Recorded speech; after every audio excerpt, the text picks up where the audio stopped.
آپ کو اپنی ذمہ داری پوری طرح نبھانی پڑے گی.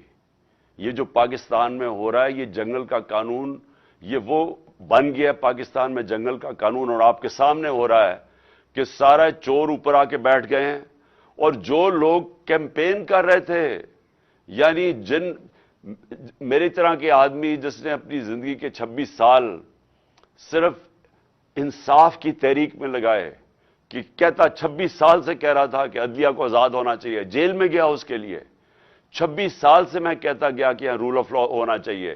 یہ جو لوگ چوری کر کے اپنے آپ کو قانون کے اوپر بٹھا دیتے ہیں، یا وہ کہ جو کوئی ادارہ اپنے آپ کو قانون کے اوپر سمجھتا ہے، یہ کبھی بھی ملک ترقی نہیں کر سکتا.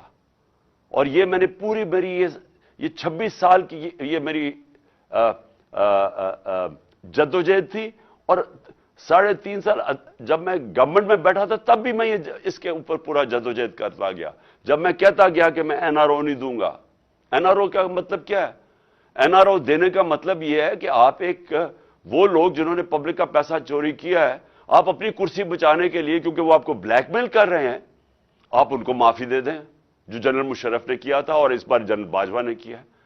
تو یہ اس سے زیادہ ملک سے میں کہتا تھا میں غداری کروں گا اپنی قوم سے کہ اگر میں ان لوگوں کو این آر او دوں گا جن کو آج این آر او مل گیا. اور آپ کی سب کے سامنے کبھی بھی ایسا نہیں ہوا کہ ایک مارچ کے اندر پاکستان کی اکنامک سروے کی فگرز پڑھ لیں کہ ہر طرح اکنامک گروتھ پاکستان کی 6%، ریکارڈ ہماری ایکسپورٹس تھی، ریکارڈ ٹیکس کلیکشن تھی، ریکارڈ ریمیٹنسز تھی، 4 فصلیں ریکارڈ تھی، کسان خوشحال تھا، سروس سیکٹر آگے جا رہا تھا.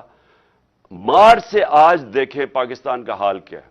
اور یہ جو 7.5 لاکھ لوگ ملک چھوڑ کے جا رہے ہیں، ہمارا نوجوان ڈائنامک ہمارا سیکٹر، یہ سوچیں کہ کتنی مایوسی آج پاکستان میں ہے کہ جو اس ملک کے ساتھ ہوا 7 مہینے کے اندر.